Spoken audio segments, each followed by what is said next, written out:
Friends, welcome back to my channel. Shankar Nag alias Shankara Nagarakatte Kannada ಚಿತ್ರರಂಗದ ದಂತಕತೆ. ಕನ್ನಡ ಚಿತ್ರರಂಗದ ಅಭಿಮಾನಿಗಳ ಆತ್ಮಗಳಲ್ಲಿ ಬೆರೆತು ಹೋಗಿರುವ ಏಕೈಕ ನಟ ಶಂಕರ್ ನಾಗ್. ಸ್ಪೀಡ್ ಅಂದರೆ ಶಂಕರ್ ನಾಗ್ ಅಂದರೆ ಸ್ಪೀಡ್. ಇವತ್ತಿಗೂ ಲಕ್ಷಾಂತರ ಆಟೋಗಳ ಮೇಲೆ ಇವರ ಫೋಟೋ ರಾರಾಜಿಸುತ್ತದೆ.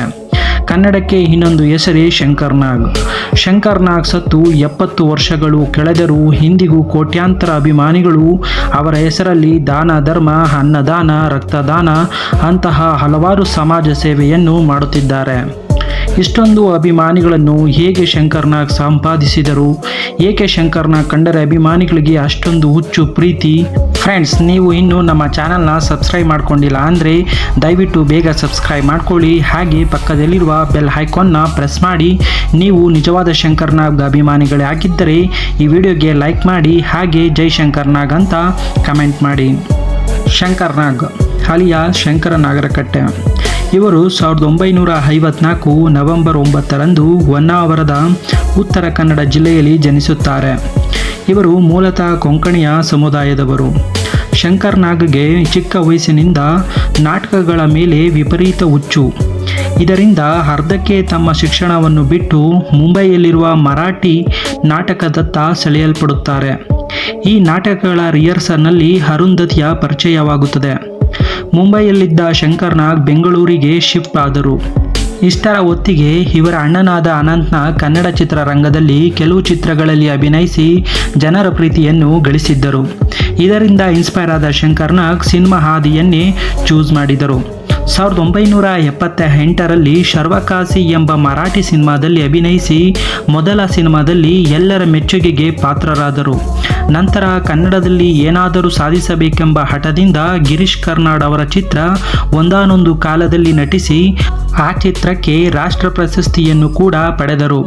ಅಲ್ಲಿಂದ 1978ರಿಂದ ಮುಂದಿನ 12 ವರ್ಷದಲ್ಲಿ 90 ಚಿತ್ರಗಳಲ್ಲಿ ನಟಿಸಿ ಕನ್ನಡಿಗರ ಮನಸ್ಸಿನಲ್ಲಿ ಅಳಿಯದ ಅಧ್ಯಾಯವಾಗಿ ಉಳಿದರು. ಶಂಕರ್ ನಾಗ್ ಅವರು ಕೇವಲ ನಟರಾಗಿರದೆ ನಿರ್ಮಾಪಕ, ನಿರ್ದೇಶಕ, ಲೇಖಕ ಹಲವಾರು ಕೆಲಸಗಳನ್ನು ಕೂಡ ಮಾಡಿದ್ದಾರೆ. ಶಂಕರ್ ನಾಗ್ ಮಾಡುತ್ತಿದ್ದ ಸಿನಿಮಾಗಳು ಅಷ್ಟರ ಮಟ್ಟಕ್ಕೆ ಹಣವನ್ನು ಸಂಪಾದಿಸದಿದ್ದರೂ ಅವರ ಪ್ರತಿಯೊಂದು ಸಿನಿಮಾದಲ್ಲಿ ಒಂದೊಂದು ಸಂದೇಶ ಕೂಡ ಇರುತ್ತಿತ್ತು.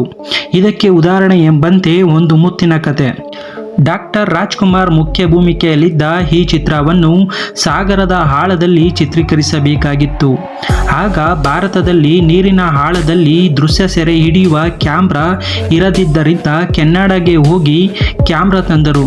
ನಂತರ ಲಂಡನ್ಗೆ ಹೋಗಿ ಚಿತ್ರದಲ್ಲಿನ ಆಕ್ಟೋಪಸ್ ಆಕೃತಿಯನ್ನು ತಂದರು.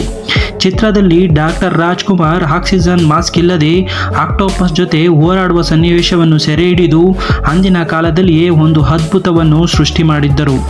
ನಂತರ ದೂರದರ್ಶನದ ವಾಹಿನಿಯಲ್ಲಿ RK ನಾರಾಯಣ್ ಅವರ ಮಾಲ್ಗುಡಿ ಡೇಸ್ ಎಂಬ ಪುಸ್ತಕದಿಂದ ಕಿರುತೆರೆಯ ಸೀರಿಯಲ್ ಮಾಡಿ ಅಪಾರವಾದ ಅಭಿಮಾನಿಗಳನ್ನು ಸಂಪಾದಿಸಿದ್ದರು. ಅಷ್ಟೇ ಅಲ್ಲದೆ ನಾವು ಈಗ ಓಡಾಡುತ್ತಿರುವ ಮೆಟ್ರೋದ ಕನಸನ್ನು ಶಂಕರ್ ನಾಗ್ ಅವರು 90ರ ದಶಕದಲ್ಲಿಯೇ ಒಂದು ನೀಲಿ ನಕ್ಷೆ ಮಾಡಿ ಅದನ್ನು ಸರ್ಕಾರಕ್ಕೆ ಒಪ್ಪಿಸಿ ಜಾರಿಗೆ ತರಬೇಕ ಎಂಬ ಮಹದಾಸೆಯನ್ನು ಕಂಡಿದ್ದರು. ಹಾಗೆ ಚಿತ್ರರಂಗದ ಚಿತ್ರಣ ಸ್ಟುಡಿಯೋಗಳನ್ನು ಬೆಂಗಳೂರಿಗೆ ತರುವಲ್ಲಿ ಕೂಡ ತುಂಬ ಕೆಲಸ ಮಾಡಿದ್ದಾರೆ. ಇಷ್ಟೊಂದು ಸ್ಪೀಡ್ನಲ್ಲಿ ಕೆಲಸ ಮಾಡುತ್ತಿದ್ದ ಶಂಕರ್ ನಾಗ್ಗೆ ಕಾರುಗಳು ಎಂದರೆ ಹೆಚ್ಚು ಪ್ರೀತಿ. ಆದರೆ ಈ ಪ್ರೀತಿಯೇ ಅವರನ್ನು ನಮ್ಮಿಂದ ಮತ್ತು ಚಿತ್ರರಂಗದಿಂದ ದೂರ ಮಾಡಿತು. ಅಂದು 1990 ಸೆಪ್ಟೆಂಬರ್ 30 ಬೆಳಗ್ಗೆ ಜೋಕುಮಾರ್ ಸ್ವಾಮಿ ಚಿತ್ರದ ಶೂಟಿಂಗಾಗಿ ಪತ್ನಿ ಮತ್ತು ಮಗಳು ಕಾವ್ಯ ಜೊತೆ ಕಾರಿನಲ್ಲಿ ಹೋಗುವಾಗ ದಾವಣಗೆರೆ ಹೊರವಲಯದ ಬಳಿ ಅಪಘಾತಕ್ಕೀಡಾಗುತ್ತಾರೆ. ಇದರಿಂದ ಕನ್ನಡ ಚಿತ್ರರಂಗದಲ್ಲಿ ಒಂದು ದಂತಕಥೆಯೇ ಅಪೂರ್ಣವಾಗಿ ಉಳಿದುಬಿಡುತ್ತದೆ. ಆದರೆ ಶಂಕರ್ ನಾಗ್ ಸತ್ತು 70 ವರ್ಷಗಳು ಕಳೆದರೂ ಇಂದಿಗೂ ಎಷ್ಟೋ ಕೋಟ್ಯಾಂತರ ಅಭಿಮಾನಿಗಳು ಅವರನ್ನು ಪೂಜಿಸುತ್ತಾರೆ, ತುಂಬಾ ಪ್ರೀತಿಸುತ್ತಾರೆ ಕೂಡ. ಇಂದಿಗೂ ಯಾವುದೇ ಕಾರ್ಯಕ್ರಮದಲ್ಲಿ ಶಂಕರ್ ನಾಗ್ ಹಾಡುಗಳು ಇದ್ದೇ ಇರುತ್ತವೆ. ನೀವು ಕೂಡ ಶಂಕರ್ ನಾಗ್ ಅಭಿಮಾನಿಯಾಗಿದ್ದರೆ ಈ ವಿಡಿಯೋಗೆ ಒಂದು ಲೈಕ್ ಮಾಡಿ. ಹಾಗೆ ನಮ್ಮನ್ನು ಸಬ್ಸ್ಕ್ರೈಬ್ ಮಾಡಿಕೊಳ್ಳಿ. ಫ್ರೆಂಡ್ಸ್, ನೀವು ಇನ್ನೂ ನಮ್ಮ ಚಾನಲ್ನ ಸಬ್ಸ್ಕ್ರೈಬ್ ಮಾಡ್ಕೊಂಡಿಲ್ಲ ಅಂದರೆ ದಯವಿಟ್ಟು ಬೇಗ ಸಬ್ಸ್ಕ್ರೈಬ್ ಮಾಡ್ಕೊಳ್ಳಿ. ಹಾಗೆ ಪಕ್ಕದಲ್ಲಿರುವ ಬೆಲ್ ಐಕಾನ್ನ ಪ್ರೆಸ್ ಮಾಡಿ.